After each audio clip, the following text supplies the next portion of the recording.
দেওয়া আছে 5t plus 2 into yt minus 1 minus 140 equal 0 এবং y নট ইকুয়াল 40। ক নম্বর সময় পথ নির্ণয় করো।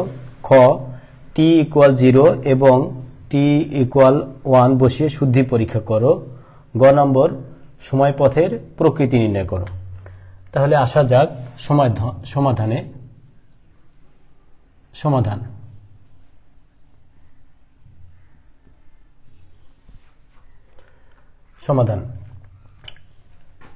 দেয়া আছে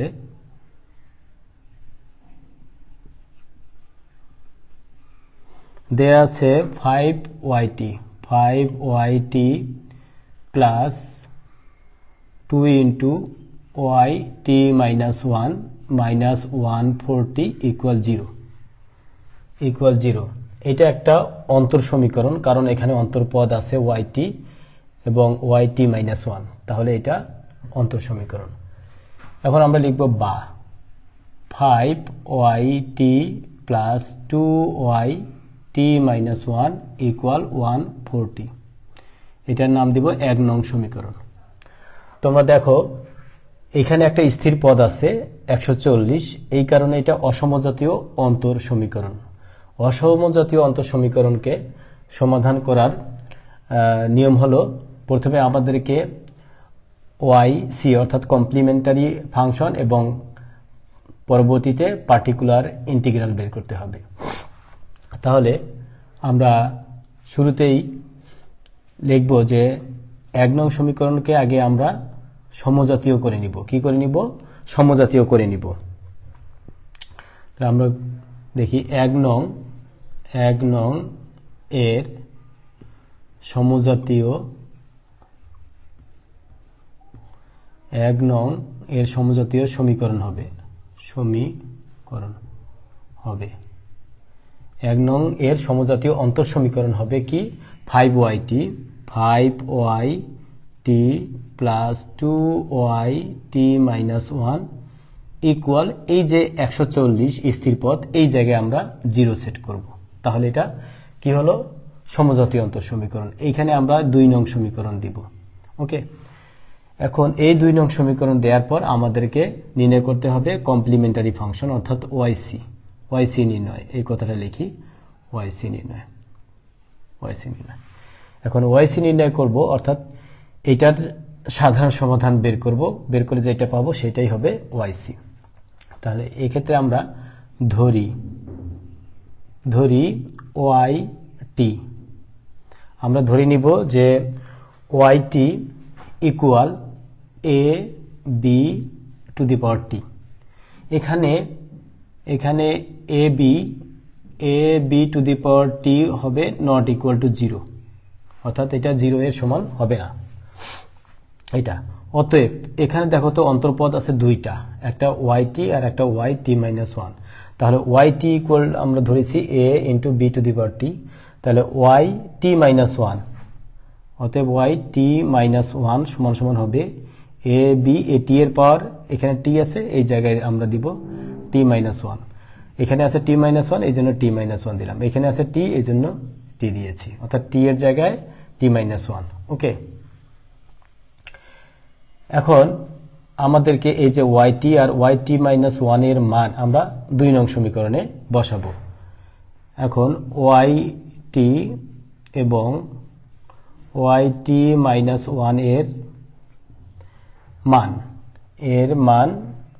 2 নং এ বসাই। তাহলে 2 নং এ বসালে কি হবে দেখো তো, 5yt আছে, তাহলে 5 ইন্টু কি বসাবো a b two the power t plus 2yt minus 1, তাহলে 2 into a b two the power t minus 1 equal আছে 0, ইকুয়াল 0 দিলাম। ওকে, দিয়ে নিলাম। এখন দেখো এখানে আমরা a b two the power t আমরা কমন নিব। a b two the power t দুইটার মধ্যে আছে, এটা কমন নিলাম। কমন নিলে প্রথম রাশি হবে 5a b two the power t, এইখানে কমন হবে 5 প্লাস এখানে 2 মানে সরি মানে এ 5ab টু দি পাওয়ার টি কে যদি আমরা a b t দ্বারা ভাগ দিই তাহলে শুধু এখানে 5, আর এটাকে যদি ভাগ দিই তাহলে কি হবে, এখানে 2 নিলাম, নেওয়ার পর a কেটে যাবে, তারপর এখানে bt আছে b two the power t minus 1। এখানে দেখো এইটাতে b two the power t minus 1 এটাকে লেখা যায় b two the power t into b two the power minus 1। ওকে, এখানে যদি আবার এরকম থাকতো b two the power t minus 1 plus x, তাহলে আমরা এটাকে নিতাম সমান সমান কত হইতো, b two the power t into b two the power minus 1 into b two the power x। এটা সূচকের নিয়মের এটা হয়, এটা দেখালাম। এখন আমাদের কি করতে হবে, 2a এখানে b two the power minus 1 থাকলো, ইকুয়াল কত হবে, ইকুয়াল 0, ইকুয়াল 0। এখন দেখো যেহেতু a b two the power t not equal to 0, এখন হবে অতএব কি লেখা যায়, অতএব এই যে 5 plus 2 into b two the power minus 1 equal 0, এটা লেখা যায়। ক্লিয়ার? এখন এইদিকে আসি, এখন আমরা b এর মানটা বের করব। এটা কি লেখা যায়, বা এই যে b two the power minus 1 এখানে 5 আছে, আগে 5টাকে আমরা ওই পাশে নিয়ে যাব, আগে লিখি আর একটা লাইন, b প্লাস এই যে 2 into b two the power minus 1, b two the power minus 1 কে কি লেখা যায়, 2 ইন্টু 1 বাই b ইকুয়াল কত, 0। দেখো সূচকের নিয়মে কি কোনো কিছুর পাওয়ার মাইনাস হলে আমরা 1 ভাগ দিয়ে মাইনাসটা উঠে দিয়ে লিখতে পারি, তাহলে 1 বাই b হলো। তাহলে এখানে কি লেখা যায়, 2 আর 1 গুণ করলে 2 বাই b ইকুয়াল 5, ওই পাশে গেলে মাইনাস হয়ে গেল। ওকে, বা এখন দেখো এটা যদি আমরা আর গুণ করি, এটা নিচে 1 আর এটা 2, এই যে মাইনাস 5 আর b গুণ করলে মাইনাস 5b ইকুয়াল কত হবে, 2 আর 1 গুণ করলে এটা, তাহলে অতএব b সমান কত হবে, দেখো তো 2 ডিভাইডেড বাই মাইনাস 5 ইকুয়াল কত হবে, মাইনাস 0.4। 2 কে 5 দ্বারা ভাগ দিলে 0.4 হবে, আর মাইনাস থেকে যাবে। তাহলে b এর মান আমরা এটা পাইলাম। এটা একটু আগে দিই,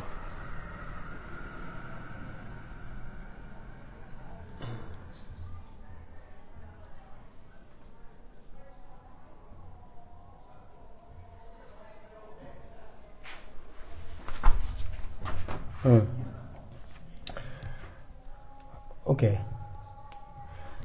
বি এর মান পেলাম। তাহলে আমাদের এখানে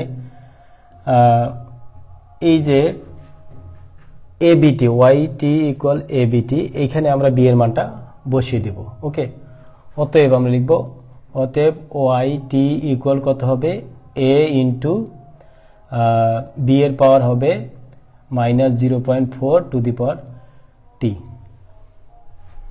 সুতরাং এই যে টি এর এইটাই হবে YT, এইটাই হবে YC, অর্থাৎ complementary function YC equal A into minus 0.4 to the power t. এইটা আমরা YC এর মান আমরা পেয়ে গেলাম, YC আমরা পেলাম। এখন আমাদের কি নির্ণয় করতে হবে, আমাদের নির্ণয় করতে হবে YP। আমরা লিখব YP নির্ণয়, কি নির্ণয়, YP নির্ণয়,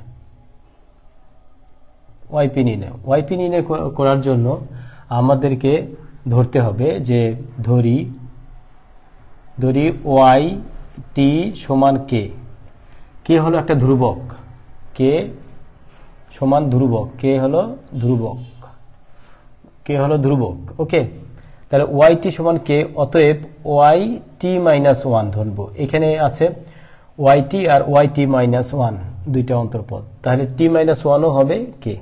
ওকে, এখন YT আর YT মাইনাস 1 এর মান আমরা 1 নং সমীকরণে বসিয়ে দেব, এই যে 1 নং সমীকরণে যেটা ছিল।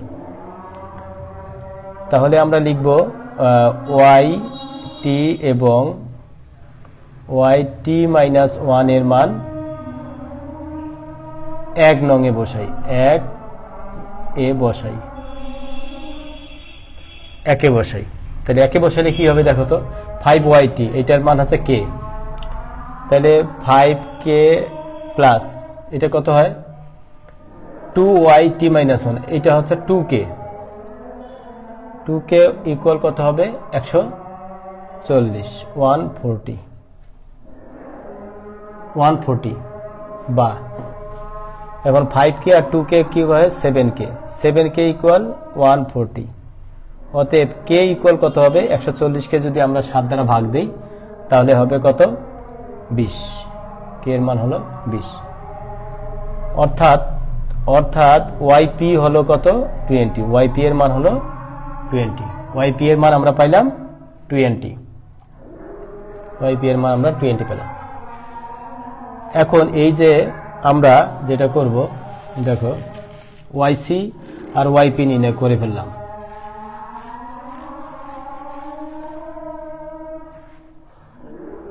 এখন yt সমান কত হবে সাধারণ সমাধান হবে, অর্থাৎ yt বা সাধারণ সমাধান, এটা কি হবে সাধারণ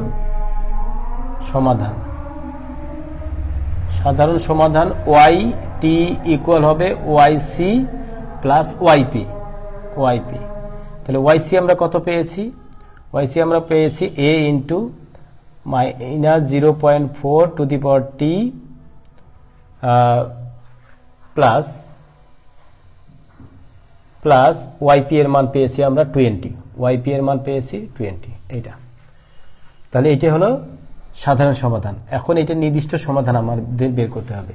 নির্দিষ্ট সমাধানের ক্ষেত্রে y নট এর মান দেয়া আছে 0, নির্দিষ্ট সমাধান, আমরা নির্দিষ্ট সমাধান বের করব, নির্দিষ্ট সমাধান বা সময়পথ, নির্দিষ্ট সমাধান দেয়া আছে কি y নট ইকুয়াল দেয়া ছিল 40, y নট দেয়া ছিল 40, তাহলে এখানে আমরা লিখব t সমান 0 হলে, t সমান যদি 0 হয় তাহলে y নট ইকুয়াল টু 40 হবে, ওকে। বা t সমান 0 হলে আমরা এই যে সাধারণ সমাধান লেখা আছে না yt সমান a into minus 0.4 to the power t plus 20, এইখানে t এর জায়গায় আমরা 0 বসাবো, কি বসাবো 0, তাহলে কত হবে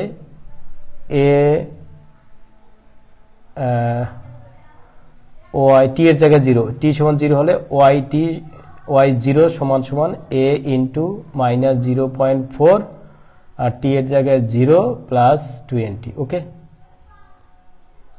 বা এখন y নট কত দেয়া আছে, y নট বা y0 অর্থাৎ t এর মান 0 হলে 40 হবে, তাহলে এখানে 40 ইকুয়াল কত হবে, ইকুয়াল হবে, এখন দেখো a ইন্টু মাইনাস 0.4 এর পাওয়ার 0, তার মান 1, কোনো কিছুর পাওয়ার 0 হলে তার মান 1 হয়, প্লাস হবে 20, এখন এই 40 মাইনাস এই 20 ইকুয়াল কত হবে a, 1 এর সাথে a গুণ করলে তো a হয়, বা 20 ইকুয়াল a, তাহলে a এর মান বের হলো, অতএব a এর সমান কত হলো 20 বের হলো, a এর সমান কত বের হলো 20। এখন আমরা এই সাধারণ সমাধানটাতে a এর মান বসাই দিলে আমরা সময়পথ পাবো বা নির্দিষ্ট সমাধান পাবো।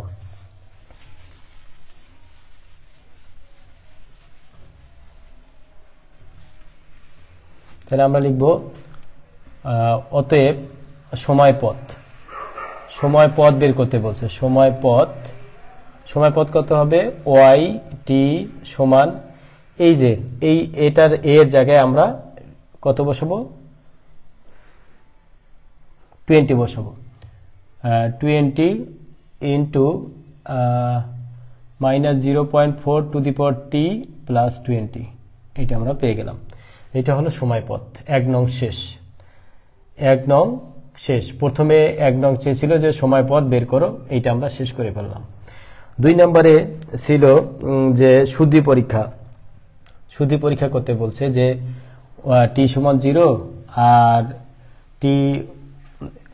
t সমান 0 আর t সমান 1 হলে শুদ্ধি পরীক্ষা করো।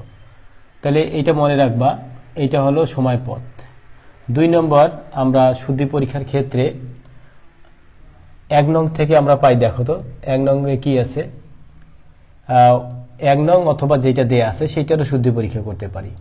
এখানে 1 নং সমীকরণে শুদ্ধি পরীক্ষা করতে পারি, আবার এই যেটা দেয়া আছে এটারও শুদ্ধি পরীক্ষা করতে পারি। তাহলে আমরা লিখি যে বা 1 নং এর বাম পক্ষ যদি এইটার শুদ্ধি পরীক্ষা করতে পারি, ওইটারও করতে পারি। এইটা হলে বাম পক্ষ হবে এইটুক, ডান পক্ষ হবে 140। আর যদি প্রথমটা ধরি তাহলে বাম পক্ষ এটা পুরোটাই, ডান পক্ষ হবে 0। তাহলে 1 নং সমীকরণ ধরি, তাহলে 1 নং এর বাম পক্ষ, 1 নং এর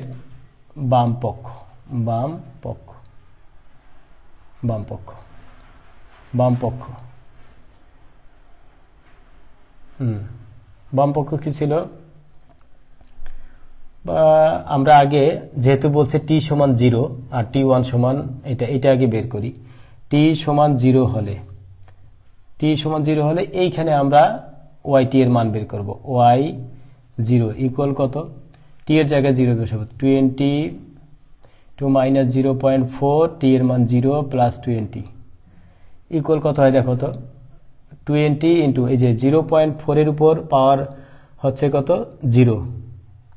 তাহলে এটা হলো 20 পাওয়ার 0 মানে তার মান 1 ইন্টু 1 প্লাস 20, তাহলে কত হবে? 40। ওকে, আবার t সমান 1 হলে কি হবে দেখো তো? t সমান 1 হলে কি হয়? 1 হলে y1, t সমান 1 হলে y1, অর্থাৎ এই t এর জায়গায় 1 বসাই দিব। 20 ইন্টু মাইনাস 0.4 তার পাওয়ার 1 প্লাস 20, তাহলে কত হচ্ছে? 0.4 এর পাওয়ার 1, তার মানে 0.4 এর সাথে 20 গুণ করলে হবে মাইনাস 4 দুগুণা 8, এইটা হচ্ছে 8 হচ্ছে, প্লাস 20 ইকুয়াল টু কত হবে? 20 থেকে মাইনাস 8 গেলে কত হয়? 12। এটা আমরা পেলাম। ওকে, এটা পেলাম। এখন আমাদের এই যে এইটার বাম পক্ষ, যেটা সমীকরণটা দেয়া আছে প্রদত্ত সমীকরণ অনুসারে, প্রদত্ত সমীকরণটা লিখি। প্রদত্ত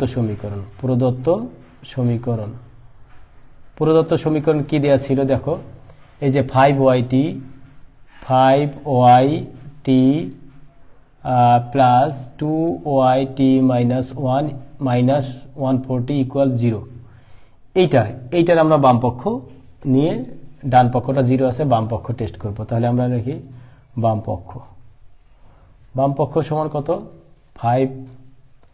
5yt plus 2yt minus 1 minus 140। ওকে, ইকুয়াল। এখন আমরা t এর মানটা 1 ধরবো। t এর মান কত ধরে? 1 ধরে। তাহলে দেখো তো, 5y1 প্লাস 2y, t এর মান 1 minus 1 minus 140 equal 5y1 plus 2, দেখো তো y1 থেকে 1 বিয়োগ দিলে y0 হয়, y0 মাইনাস 140। এখন আমরা 5 ইন্টু y1 এর মান কত দেখো তো? y1 এর মান এসেছে 12 প্লাস 2 ইন্টু y0 এর মান আমরা কত পেয়েছি? 40 মাইনাস 140। এই তো, তাহলে কত হয় দেখো তো? 5 12 60 যোগ 40 দুগুণে 80 মাইনাস 140, তাহলে কত হচ্ছে?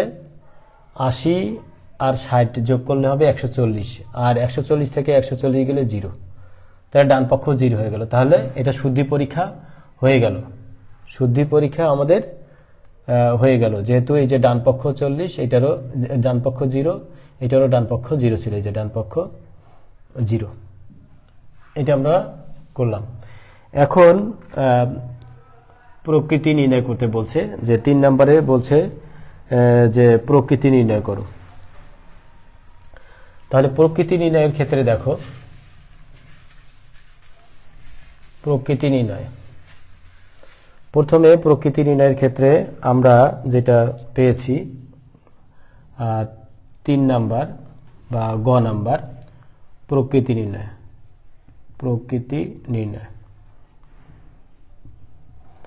তাহলে প্রদত্ত সময়পথ কিছু ছিল, এখানে yt equal 20 minus 0.4 to the power t plus 20, এইটা, তাই না?